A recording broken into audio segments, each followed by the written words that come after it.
요한복음 8장 31절 32절 제가 봉독합니다. 그러므로 예수께서 자기를 믿은 유대인들에게 이르시되 너희가 내 말에 거하면 참으로 내 제자가 되고 진리를 알지니 진리가 너희를 자유롭게 하리라. 아멘. 31절 말씀에 예수님께서 당신을 믿는 유대인들에게 말씀하셨습니다. 너희가 내 말에 거하면 참으로 내 제자가 된다. 너희들이 내가 하는 말에 거하면 진짜로 내 제자가 된다. 이렇게 말씀하셨습니다. 주님이 하시는 말씀에 거하면 주님의 제자가 된다. 여기에서 거하면 그랬는데 이 거한다는 말이 원어로는 떠나는 것의 반대입니다. 떠나지 않는 것, 어떤 장소에 머무르다, 체제하다, 살다, 존재하다, 남아있다 그런 뜻이고 또 흔들리거나 달아나는 것의 반대입니다. 반대에 맞서다, 견디다, 굴하지 않다, 굳게 서다, 굳게 지키다 그런 뜻이고 또 이동하거나 변화되는 것에 반대로 쓰이는 말입니다. 변함없이 여전히 있다, 그대로 지속하다, 계속 머무르다 그런 뜻으로 쓰이고 또 파멸하거나 파괴되거나 소멸되는 것에 반대로 또 쓰이는데 남아있다, 존속하다, 계속 살아가다 이런 뜻으로 쓰입니다. 그래서 이 31절 말씀에 의하면 누가 예수님의 제자냐? 예수님의 제자는 몇 명이죠? 12명이죠? 12명의 이름 알아요? 그 이름을 어떤 분이 좀 쉽게 외우려고 앞자만 전부 따가지고 와가지고 베안야요 빌바 도마야 다시가 이렇게 외웠었어요.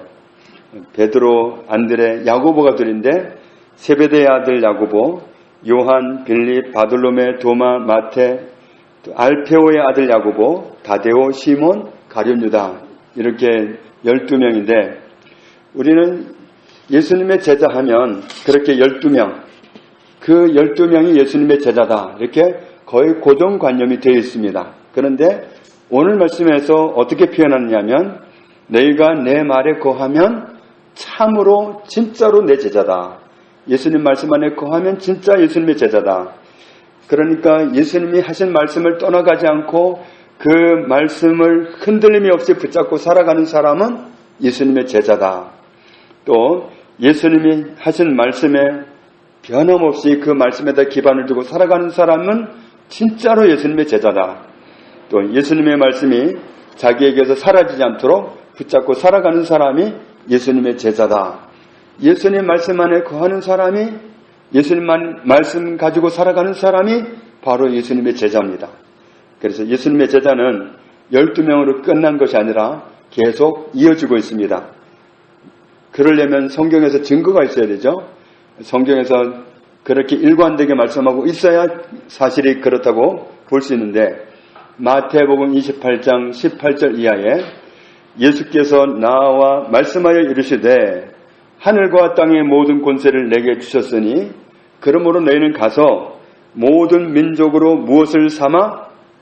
제자로 삼아 아버지와 아들과 성령의 이름으로 세례를 주고 가르쳐 지키게 하라. 뭘 가르쳐 지키라 그랬죠?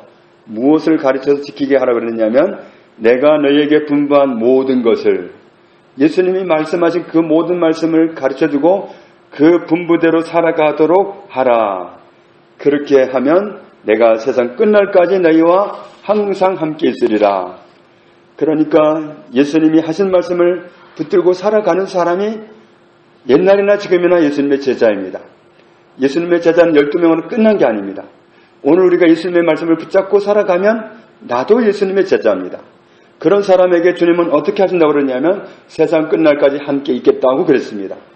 주님의 말씀을 붙잡고 살아가면 예수님의 제자고 그 말씀 붙잡고 살아가면 주님이 항상 함께 계십니다. 그러니까 말씀 있는 사람에게 주님이 함께 하시는 거예요. 말씀 붙잡고 살아가는 사람에게 주님이 함께 계시고 그 사람이 예수님의 제자고 그렇습니다. 요한복음 15장 7절에 너희가 내 안에 거하고 무엇이 너희 안에 거하면 내 말이 너희 안에 거하면 무엇이든지 원하는 대로 구하라. 그리하면 이루리라. 예수님의 말씀을 내 삶 속에 붙들고 살아가는 사람이 기도한다면 모든 것을 이루어 주신다. 말씀을 붙잡고 살아가는 사람이 바로 정말 주님의 관심이 가 있는 사람이고 주님이 함께하는 사람이고 주님의 제자이고 그가 기도하면 역사가 일어나도록 함께 하십니다. 예수님의 말씀을 붙잡고 살아가는 사람, 예수님이 하신 말씀, 그 말씀에서 벗어나지 않고 또 그 말씀을 떠나가지 않고 그 말씀을 무시하지 않고 그 안에 살아가는 사람, 그런 사람이 오늘도 예수님의 제자입니다. 사탄은 우리가 예수님의 그런 제자로 살아가는 것을 원할까요? 원하지 않죠. 그래서 우리를 어떻게 해방하느냐 하면 누가복음 8장 12절에 보면 길가에 있다는 것은 말씀을 들은 자니 이에 마귀가 가서 그들이 믿어 구원을 얻지 못하게 하려고 말씀을 그 마음에서 빼앗는 것이요. 말씀을 마음에 붙잡고 있으려고 하면 말씀을 빼앗아 가는 놈이 그 놈입니다. 그러니까 그 목적이 뭐라고 그랬냐면 믿어 구원을 얻지 못하게 하려고. 그러니까 말씀은 구원과도 직결됩니다. 말씀을 붙들고 있으면 그것은 나에게 구원이 됩니다. 빼앗겨버리면 구원을 못 받습니다. 그러니까 영혼이 구원받는 거나 질병에서 구원받는 거나 경제적인 문제에서 구원받는 거나 말씀이 있어야 됩니다. 말씀이 있으면 구원받는데 그걸 뻔히 알기 때문에 거기서 구원 못 받게 하려고 내 마음에 있는 말씀을 빼앗아 가버린다는 거죠. 말씀을 빼앗아 가버리면 난 주장할 게 없습니다. 그래서 내가 주장할 수 있는 강력한 무기는 말씀이거든요. 예수님이 사탄을 대적하실 때 정말 이놈하고 하신 게 아니라 말씀을 가지고 대적하셨잖아요. 기록되었으되 말씀을 가지고 대적을 하셨거든요. 하나님의 아들이신 예수님도 당신의 어떤 권위를 가지고 내세우지 않고 말씀을 가지고 주장하셨다면 오늘 우리도 마찬가지죠. 그래서 어떤 문제에 벗어나려고 하면 그 문제로부터 벗어나려면 그 문제에서 벗어나게 하는 약속의 말씀을 붙잡고 그 말씀을 주장할 수 있어야 되겠죠. 그러면 거기에서 구원받을 수 있겠는데 사탄은 믿어 구원받지 못하게 하려고 말씀을 빼앗아가는 역할을 한다. 이런 사실을 우리가 알 수 있습니다. 말씀을 빼앗는 자에게 빼앗기지 않고 부여잡고 살아가는 사람이 바로 예수님의 제자입니다. 또 한 가지 32절에 진리를 알지니 진리가 너희를 자유롭게 하리라. 그러면 무엇이 진리인가 이걸 알면 되겠죠. 진리를 알면 진리가 자유를 준다. 진리를 주장하면 자유를 얻는다. 이런 말씀인데 그럼 무엇이 진리냐? 진리를 알면 자유를 얻을 수 있는데 시편 119편 151절에 여호와여 주께서 가까이 계시오니 주의 모든 계명들은 진리니이다. 하나님의 모든 말씀은 진리입니다. 요한복음 17장 17절에 예수님이 고백하신 말씀입니다. 그들을 진리로 거룩하게 하옵소서. 아버지의 말씀은 진리니이다. 하나님의 말씀은 진리예요. 하나님의 말씀을 가지고 주장하면 자유를 얻는다는 거예요. 그러니까 자유를 얻는 방법은 하나님의 말씀이 진리이기 때문에 그 말씀 갖다 펼쳐놓으면 돼요. 그 말씀 갖다가 펼쳐놓으면 우리는 자유를 얻을 수 있습니다. 그래서 사탄은 그 펼쳐놓지 못하게 말씀을 빼앗아가는 역할을 하기 때문에 빼앗기지 않고 그걸 간직하고 있으면서 펼쳐놓으면 우리는 자유를 얻습니다. 예수님의 말씀도 진리입니다. 왜 그러냐 하면 요한복음 14장 10절에 내가 아버지 안에 거하고 아버지는 내 안에 계신 것을 네가 믿지 아니하느냐. 내가 너희에게 이르는 말은 스스로 하는 것이 아니라 아버지께서 내 안에 계셔서 그의 일을 하시는 것이라. 예수는 임의로 말씀하시지 않았다는 거죠. 내 안에 계시는 하나님께서 하시는 말씀을 옮겨놓았을 뿐이다. 그러니까 예수님의 말씀은 임의로 하신 말씀이 아니기 때문에 하나님의 말씀이기 때문에 진리일 수밖에 없습니다. 요한복음 8장 28절에 예수께서 이르시되 너희가 인자를 든 후에 십자가에 든 후에 내가 그인 줄 알고 또 내가 스스로 아무것도 하지 아니하고 오직 아버지께서 가르치신 대로 이런 것을 말하는 줄도 알리라. 최종적으로 십자가에 달리고 나면 예수님이 그동안 하셨던 모든 말씀은 스스로 하신 말씀이 아니었구나. 성경에 기록된 모든 말씀을 가지고 말씀하셨고 아버지께서 하신 말씀을 옮겨 놓았구나 하는 사실을 예수님이 십자가에 못 박힌 다음에 너희가 알게 되리라. 그렇게 말씀하셨습니다. 그래서 하나님의 말씀이 진리입니다. 예수님의 말씀도 진리이고 하나님이 진리이시고 예수님이 진리이십니다. 내가 곧 길이요 진리요 생명이니 나로 말미암지 않고는 아버지께로 올 자가 없느니라. 예수님의 말씀은 진리이기 때문에 진리를 붙잡은 사람은 자유를 얻습니다. 예를 든다면 갈라디아서 3장 13절에 예수님이 십자가에 달려서 나무에 달려서 대신 저주를 받으심으로 우리는 저주에서 해방되었다고 말씀했습니다. 이런 말씀을 붙잡은 사람은 저주는 나와 아무 상관이 없다는 사실을 알고 자유를 얻을 수 있습니다. 저주에서 자유를 얻습니다. 죄에서 자유를 얻습니다. 또 마태복음 8장 17절, 베드로전서 2장 24절, 이사야 53장 5절 이런 말씀을 붙잡고 있는 사람은 질병과 연약함으로부터 자유를 주장할 수 있습니다. 그런 말씀을 알면 이건 하나님이 나에게 보장하신 약속이다. 이건 내 것이다 하는 사실을 아는 사람은 자유를 얻습니다. 또 고린도후서 8장 9절, 고린도후서 9장 8절, 빌립보서 4장 19절 이런 말씀을 아는 사람은 경제적인 문제로부터 빈곤, 가난 이런 문제로부터 완전히 자유를 얻습니다.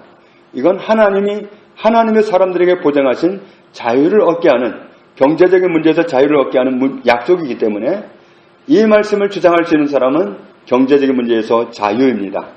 더 이상 사단에게 정말 힘들게 하고 어렵게 하고 가난하게 하고 그런 삶에 휘둘릴 이유가 없이 자유를 누릴 수가 있습니다. 그러니까 정말 우리는 진리의 말씀을 붙잡고 주장하기만 하면 자유가 주어집니다. 해방이 되었을 때 정말 해방이다 그렇게 외치면 일본 사람들은 알아서 도망갑니다. 한국 사람이 우리는 해방이다 그렇게 감격스럽게 외치면 일본 사람은 알아서 달아나는 겁니다.